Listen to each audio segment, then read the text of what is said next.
आज इसका रिज़ल्ट निकला था। वो पोजीशन तो न ले पाई, लेकिन इसके नंबर बहुत अच्छे थे और इसे किसी भी अच्छी यूनिवर्सिटी में दाखिला मिल सकता था। इसने मुस्कुराते हुए हातिम को कॉल मिलाई। जनाब, सुबह सुबह कैसी याद आ गई? इसे हातिम की नींद में डूबी हुई आवाज़ सुनाई दी। सुबह नहीं, दोपहर के 12:30 बज रहे हैं और ये मेहनत कर रहे हो तुम दिन रात एक करके? दोपहर तक पड़े सोते रहते हो। इसने फ़ौरन इसकी क्लास लेनी शुरू कर दी। हैं 12 बजे? बाय गॉड, रात बहुत लेट आया था, इसलिए सुबह टाइम पर आंख नहीं खुल पाई। हातिम शर्मिंदगी से बोला। चलो कोई नहीं, रिज़ल्ट आ गया है। मैंने सोचा तुम्हें भी बता दूं। अभी जाकर चेक करो और मुझे बताओ कि तुमने क्या तीर मारा है। हुरैन हंसते हुए बोली तो इसकी नींद फ़ौरन से उड़ गई। ना करो, जल्दी नहीं निकल आया। ओके, मैं जाता हूँ चेक करने, बाद में बात होती है। वो फ़ोन काट गया तो वो मुस्कुराती हुई नीचे लाउंज में चली आई। सोफे पर जमील साहब परेशान बैठे थे। क्या हुआ बाबा? डोंट टेल मी कि अब के बार भी आपकी परेशान होने की वजह वो हातिम ताई है। वो इन्हें देखते हुए कुछ ऐसे अंदाज में बोली कि इनकी परेशान चेहरे पर मुस्कुराहट छलकने लगी। तुम्हारा हातिम ताई तो नहीं है, लेकिन इसका दोस्त समझ लो। क्या नाम है हातिम ताई के दोस्त का? हाँ, सतेश शाह समझ लो इसे। बड़े अरसे से इसने मुझे परेशान किए रखा और अब सनीटर बनने के चक्करों में है। अगर ये सनीटर बन गया तो फिर यह मुझसे गिन गिन कर बदले लेगा। वो मुस्कुराते हुए बोले तो हुरैन के चेहरे पर तशवीश के बादल छा गए। बाबा, अल्लाह न करे कोई आपको नुकसान पहुँचाए, और फिर आप तो इतने पावरफुल हैं कि कोई आपको मैली आंख से भी नहीं देख सकता। वो पूरी यकीन लहजे में बोली तो जमील साहब इसे देख कर रह गए। बेटा, आप ही तो कहती हो कि हर शेर का एक सवा शेर होता है। वो वक़्त और था जब वो मुझसे डर कर भाग गया था। अब अगर वो वापस आया है तो यकीनन किसी बलबूते पर आया होगा। तो इसे लाने वाले मामूली लोग कैसे हो सकते हैं? फिर ये पूरा एक जाल है, और जो इस जाल को फैलाता है इसे हर मछली के बारे में पता होता है। जमील साहब फलसफियाना अंदाज में बोले तो इनकी बातें इसके सर के ऊपर से गुजर गईं। चले, अल्लाह करे जो हो आपके हक़ में बेहतर हो। वो खुलूस नीयत से दुआ करते हुए बोली तो उन्होंने शफ़क़त से इसके सर पर अपना हाथ रख दिया। जिसकी तुम्हारी जैसी बेटी हो वो कभी मुसीबत में नहीं फंस सकता। वो प्यार से इसे देखते हुए बोले तो वो मुस्कुरा दी। ओ आई लव यू बाबा। आपको पता है आप वर्ल्ड के बेस्ट पापा हैं। अपने बाजू इनके गले में डालते हुए लाड से बोली तो उन्होंने इसे अपने साथ लगा लिया। अल्लाह आपको बहुत सारी खुशियाँ दे, कामयाबियाँ दे। वो इसे दुआ देते हुए बोले तो वो आमीन बोल कर रह गई। हुरैन का फ़ोन बंद होते ही वो फ़ौरन से उठ खड़ा हुआ और पाँव में स्लीपर्स अड़सता हुआ वाशरूम में घुस गया। फ्रेश होकर बाहर आया तो काफ़ी हद तक होश में आ चुका था। मोबाइल उठाया और वेबसाइट पर अपना रोल नंबर डालकर सर्च का ऑप्शन दबाया। दिल में इसके एक डर सा था। हालांकि वो जानता था कि इसने बिल्कुल आखिरी दिनों में तैयारी शुरू की थी, लेकिन जब इसका रिज़ल्ट स्क्रीन पर नमूदार हुआ तो इसने 2-3 बार आंखें मल कर देखा, फिर अपना रोल नंबर टैली किया और फिर दोबारा से अपने मार्क्स देखने लगा। इसे अपनी आंखों पर यकीन नहीं आ रहा था, क्योंकि इसने ये इम्तिहान A+ ग्रेड में पास किया था। हालांकि इसने अपना दाखिला प्राइवेट भेजा था, लेकिन फिर भी इसे उम्मीद नहीं थी कि वो इतने अच्छे नंबर ले पाएगा। इसने मुस्कुराते हुए हुरैन को कॉल मिलाई। जी जनाब, बोलो क्या रहा? कौन से चांद चढ़ाए हैं ज़रा बताना। तो हुरैन हंसते हुए बोली तो वो खामोश ही रहा। यार पहले तुम बताओ तुम्हारा क्या रिज़ल्ट रहा? इसे खामोश पाकर जब हुरैन ने दूसरी बार पूछा तो वो बस यही कह सका, मेरा A ग्रेड है। डोंट टेल मी कि तुम्हारा भी है, वरना मेरा मूड ऑफ हो जाना है। वो इसे वार्न करते हुए बोली तो इसकी हंसी निकल गई, लेकिन इसने खुद को काबू में रखा। यार B ग्रेड, मुझे बहुत अजीब सा फील हो रहा है। हालांकि मैंने मेहनत तो बहुत की थी। वो अफसरदा से लहजे में बोला तो हुरैन ने बजाय दुखी होने के खुशी से नारा बजाया, या वो मज़ा आ गया। पता है मैंने कितनी दुआएं मांगी थी कि मेरा तुमसे अच्छा ग्रेड आए, और देखो पूरी हो गई। हुरैन के लहजे से हकीकी खुशी छलक रही थी। चलो कोई नहीं, अगली बार मैं ही बाजी ले जाऊंगा। वो भी खुश होते हुए बोला तो हुरैन ने इसकी नकल उतारी। हलवा नहीं है जो अगली बार तुम बाजी ले जाओगे, एक बार तो कल लग गया, बार बार नहीं लगता। वो हंसते हुए बोली तो इसे बहुत अच्छी लगी। ओके, अब तो ट्रीट बनती है ना, बताओ कहाँ दोगी और क्या खिलाओगी? वो उल्टा इससे ही पूछ बैठा। मिलेगी जनाब, ज़रूर मिलेगी, बल्कि मेरी 1-2 फ्रेंड्स भी होंगी और मज़ा आ जाएगा। वो खुशी से बोली तो वो भी रज़ामंद हो गया। ठीक है, जगह बता देना, मैं पहुंच जाऊंगा। फिर थोड़ी और बात करने के बाद वो लाइन काट गया, क्योंकि इसके मोबाइल पर कबीर की कॉल आ रही थी। कहाँ मसरूफ़ रहते हैं जनाब? माना कि मसरूफ़ आदमी हो गए हैं, लेकिन ऐसी भी क्या बेरुखी? कबीर हंसते हुए बोला तो वो थोड़ा हुज्जल हो गया। चलो कोई नहीं, होता है। मैंने फ़ोन इसलिए किया था कि पैसे लगाने का वक़्त आ गया है, सब अपने हाथ में ही है, बस तुम रकम तैयार रखना। कबीर ने इसे ज़रूरी इत्तला फराहम की। फैक्ट्री का क्या बना? क्या कहते हैं आसिम साहब? इसने अपनी मतलब की बात छेड़ दी।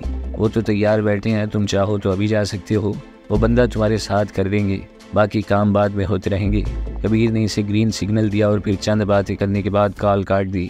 वो सरशारी की कैफियत में वहीं पड़े सोफे पर बैठ गया। तैयार हो जाओ जमील खाकवानी, खेल शुरू होने वाला है।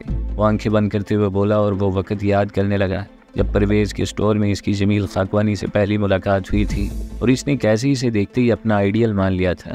तुम न सही, लेकिन तुम्हारी बेटी मुझे अपना आइडियल ज़रूर मानेगी और फिर तुम देखना और हाथ मलना।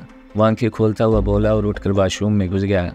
इसे अभी बहुत से काम करने थे क्योंकि वक्त कम था और काम ख़त्म होने का नाम नहीं ले रहे थे। इलेक्शन हो चुके थे और इनके खदशात सच का रूप धार रहे थे। आसिम सहगल मुंतखब हो चुका था और टीवी पर इसकी हलफ बर्दारी की लाइव टेलीकास्ट चल रही थी, जबकि टीवी के सामने बैठे जमील खाकवानी के चेहरे पर परेशानी के आसार नजर आ रहे थे। सुलेमान इनके सामने बैठा इनके चेहरे को बहुत गौर से देख रहा था। क्या हुआ बाबा, इतने परेशान क्यों नजर आ रहे हैं? वो सवाल पूछने से खुद को रोक न पाया। यह है परेशानी की वजह, उन्होंने स्क्रीन की तरफ इशारा करते हुए कहा जहां आसिम सहगल हलफ उठा रहा था। ये तो वही नहीं जो हमारे मुकाबले में फैक्ट्री चला रहा था, जिसके बेटे को आपने जाली एक्सटेंड में मरवा दिया था। सुलेमान मुंह फाड़ कर बोला तो जमील साहब ने हाथ उठाकर इसे खामोश करवा दिया। उल्लू के पट्टे ध्यान से बोल, दीवारों के भी कान होते हैं। घर में भी किसी को पता लग गया ना तो मेरी खैर नहीं। गुस्से से आवाज़ दबाकर बोले तो सुलेमान को अपनी गलती का एहसास हुआ। सॉरी बाबा, वेरी सॉरी, आइंदा से ऐसा नहीं होगा। वो ताबेदारी से बोला तो जमील साहब इसे घूरने लगे। और तुम्हें किसने बताया ये सब? उन्होंने तेवरी चढ़ाकर इससे पूछा तो वो इन्हें देखने लगा। बाबा, मैं भी कुछ ऐसे लोगों में ही उठता बैठता हूँ, पता लग ही जाता है। वो नज़रें चुराता हुआ बोला तो इसे गौर से देखे गए। ये बहुत ज़रूरी था, वरना इसने हमें सड़कों पर ले आना था। वो अपनी इस हरकत की तौजीह पेश करते हुए बोले। और अब क्या होगा? अब तो वो सनीटर बन गया, अब इसे पता चल गया तो? सुलेमान झिझकते हुए पूछ बैठा। नहीं पता चलेगा, क्योंकि जिसने ये सब किया था वो भी इस दुनिया में नहीं रहा। जमील साहब ने इत्मीनान से कहा तो सुलेमान इन्हें तौसीफी नज़रों से देखने लगा। वैसे एक बात है बाबा, आप काम पक्का ही करते हैं, बस एक वो हातिम मंजूर वाला मामला है जिसमें आप ढील दिखा रहे हैं, वरना तो आपके सारे कामों में परफेक्शन होती है। सुलेमान इन्हें हातिम वाला मामला याद करवाते हुए बोला। सारा काम रेडी है, बस इलेक्शन गुजरने का इंतज़ार कर रहा था, ये नई मुसीबत आ गई। खैर पहले इससे निपटेंगे, बाद में इसे भी देख लेंगे। वो गर्दन कड़ाते हुए बोले तो सुलेमान सर हिला कर रह गया। अभी वो बात कर ही रहे थे कि फैक्ट्री से आरिफ साहब का फ़ोन आ गया। हाँ आरिफ बोलो, कैसे फ़ोन किया? उन्होंने मसरूफ़ से अंदाज में पूछा। सर केमिकल बनाने के लिए सामान की शॉर्टेज हो गई है, जल्दी कुछ कीजिए वरना काम 1-2 हफ्ते से ज़्यादा नहीं चल पाएगा। आरिफ साहब परेशानी से बोले। ओहो, इतना माल स्टॉक में स्टोर करके रखा हुआ था, कहाँ गया सारा? उन्होंने झिंझलाते हुए लहजे में पूछा। सर आपको तो पता है हमारी कंपनी सबसे बड़ी है, तो इस हिसाब से ऑर्डर भी ज़्यादा ही आता है। मैंने बर वक्त आपको इतला कर दिया है, आप प्लीज़ सप्लायर से बात कर लें। आरिफ साहब ने अपने सर से बोझ उतार कर इनके कांधों पर डाल दिया। ओके, मैं कुछ करता हूँ। उन्होंने इसे मज़ीद चंद हिदायत करने के बाद कॉल काट दी। क्या हुआ बाबा, सब खैरियत तो है ना? सुलेमान इन्हें गौर से देखते हुए बोला। यार वो माल की शॉर्टेज हो गई है, तुम्हारी फैक्ट्री में कितना खाम माल है? उन्होंने सुलेमान से पूछा। काफ़ी होगा, आप हुक्म करें। सुलेमान ताबेदारी से बोला। आरिफ से बात करो और जितना इसे चाहिए दे दो, हम बाद में हिसाब करते रहेंगे। उन्होंने सुलेमान को हिदायत की और उठकर अपने कमरे में चले गए। आगे पीछे ऊपर नीचे से मुसीबतें आ रही हैं, क्या करूं? हर तरफ से फंसता जा रहा हूं। पहले कभी ऐसा नहीं हुआ कि किसी काम के बारे में सोचा और वो ना हुआ हो। ये पहली दफ़ा है जब मैं अपने हदफ से काफ़ी पीछे रह गया हूँ। वो इसी चेयर पर बैठते हुए खुद से मुखातिब हुए। इन्हें वाकई अब फिक्र सताने लगी थी कि अगर यही हालात रहे तो वो ना सिर्फ पीछे रह जाएंगे, बल्कि जो एम्पायर उन्होंने हर जायज़ और नाजायज़ तरीका इस्तेमाल करते हुए खड़ी की है वो भी ज़मीन बोस हो जाएगी। हुरैन ने अपने पास होने की खुशी में पार्टी रखी थी जिसमें इसके चंद खासुल खास दोस्तों के अलावा और कोई नहीं था। हातिम को इसने स्पेशल इनवाइट किया था जिसका मकसद इसे अपनी दोस्तों से मिलवाना था। वो मलिहा और इसकी 1-2 और सहेलियाँ सुपरमार्केट में मौजूद कैफ़े ब्राउन में बैठे गपशप कर रही थी जब हातिम अंदर दाखिल हुआ। इसके अंदाज और इसकी पर्सनैलिटी देखकर हुरैन समेत इसकी सहेलियाँ भी, जो चुप होने का नाम नहीं ले रही थी, अचानक से खामोश हो गईं। हातिम ने भी इन्हें दूर से ही देख लिया था, इसलिए हुरैन को हाथ हिलाता वो पूरे एतमाद चाल चलता इन तक पहुँचा। हेलो सबको, अस्सलाम वालेकुम।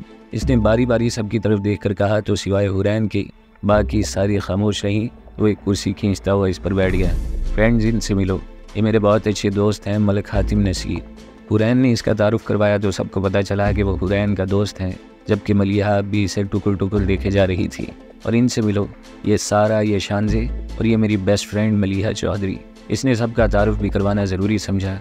वो एक बार फिर हेलो बोल कर रह गया। अब की बार सबने खुश अखलाकी से इसे हेलो का जवाब दिया और साथ ही हुरैन को रश्क भरी नज़रों से देखा। गंदमी चेहरे पर बाल जल से पीछे जमाए सफ़ेद शर्ट जिसकी आस्तीनें इसने कोहनियों तक मोड़ रखी थी, काली पैंट के साथ मैचिंग काली बास्केट चढ़ाए, नीली टाई की ढीली सी नाट बांधे, वो हकीकत में किसी हीरो की तरह दिख रहा था। चलो ये सब ऑर्डर करो, जो पसंद है मंगवा लो, आज कोई रोक टोक नहीं। वो मज़ाहिया अंदाज में बोली तो सब हंसना शुरू हो गए, जबकि मलिहा किसी कश्मकश में नजर आई। अरे तुमने क्या भूखा रहना है, मंगवाओ ना यार। इसने मलिहा को कोहनी मारते हुए कहा तो वो चौंक कर सीधी हुई और हातिम पर एक नज़र डालते हुए मेन्यू कार्ड की तरफ मुतवज्जा हुई। जब खाना सर्व किया जाने लगा तो हातिम वॉशरूम का कहते हुए उठकर चला गया। ये तुम क्या इसे घूर घूर कर देख रही हो, ख्याल करो यार, वो मेरा दोस्त है। हुरैन ने मौका पाते मलिहा के कान में सरगोशी की। यार वो बात नहीं है, मैंने इसे कहीं देखा है, याद नहीं पड़ रहा लेकिन मैंने इसे देखा है यार। मलिहा ज़हन पर जोर डालते हुए बोली। देखा होगा, ये छोटा सा शहर है, बंदा यहाँ बार बार नजर आता है, अब प्लीज़ इसे ऐसे मत देखना। वो मलिहा को वार्न करते हुए बोली तो वो खामोश हो गई। यार तुमने तो सही बीबा बच्चा ढूंढा है, खुद जो इतनी खूबसूरत हो, फिर ऐसी चीज़ ही मिलनी थी तुम्हें। शानज़े बेबाकी से बोली तो इसने इसकी बात की तरदीद नहीं की। अब तुम भी ढूंढ लो, देखो अब तो यकीन आ गया ना कि दुनिया में अभी भी डैशिंग लड़कों की कमी नहीं है। वो एक अदा से बोली तो शानज़े ने इसे एक बार फिर रश्क भरी नज़रों से देखा। संभाल कर रखना, ऐसा ना हो कि कोई और बाजी मार जाए। अब की बार सारा ने गुफ्तगू में हिस्सा लिया, मेरी चीज़ सिर्फ मेरी रहती है, कोई और इसकी तरफ देखे भी तो मैं इसे कहीं का नहीं छोड़ती। वो पूरे तमाद लहजे में बोली तो दोनों की बोलती बंद हो गई। इतने में हातिम भी वापस आ गया और फिर खाना शुरू हो गया।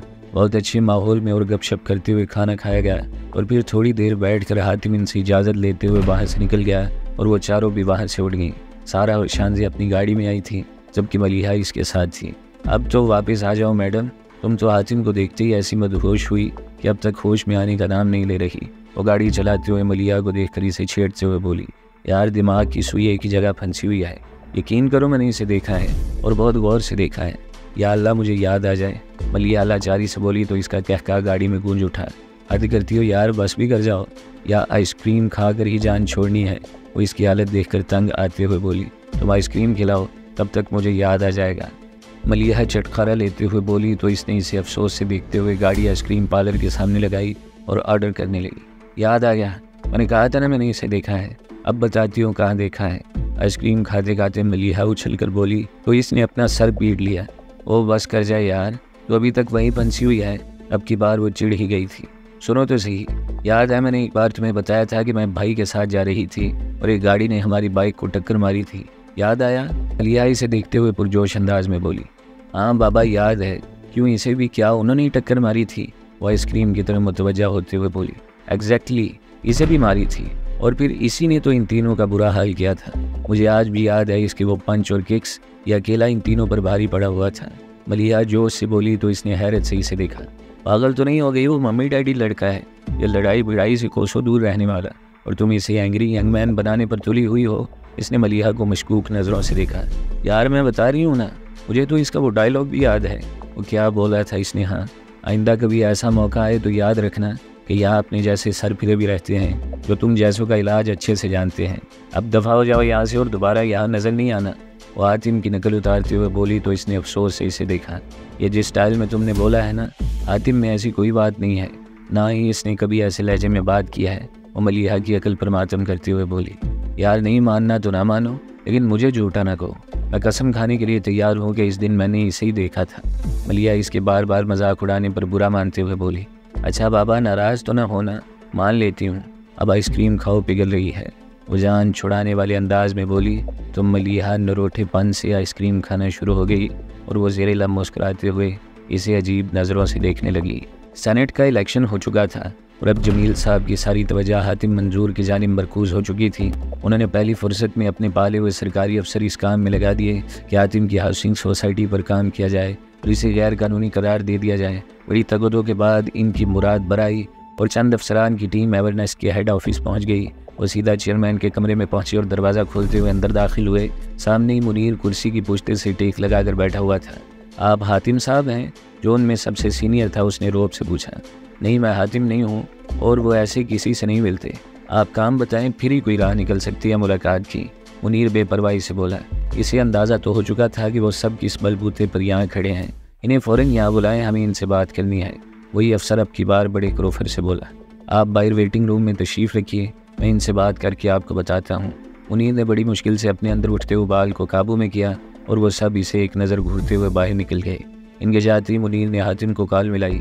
आज शहजादे तेरे ससुर के रिश्तेदार आ गए हैं, तेरा पूछ रहे हैं और बगैर दीदार के वापस जाने का कोई इरादा नहीं रखते। मुनीर हंसते हुए बोला, अच्छा 1 मिनट रुको, मैं कॉल बैक करता हूँ। हातिम ने इसे तसल्ली देते हुए फ़ोन बंद किया। थोड़ी देर ही गुजरी थी कि वही अफसर दोबारा कमरे में दाखिल हुआ। सर वो मैं माजरत खां हूँ, सॉरी आपको तकलीफ़ दी। अब की बार इसके लहजे में वो तमाम अकड़ और क्रोफर गायब हो चुका था और वह नहायत ही मुहज़्ज़ब और शाइस्ता लहजे में बात कर रहा था। कोई नहीं ऑफिसर, अगर कोई काम है तो मुझे बताएं, मैं आपका पैगाम हातिम साहब तक पहुंचा दूंगा। मुनीर मायने ख़ीज़ लहजे में बोला तो वो अफसर सर झुका गया।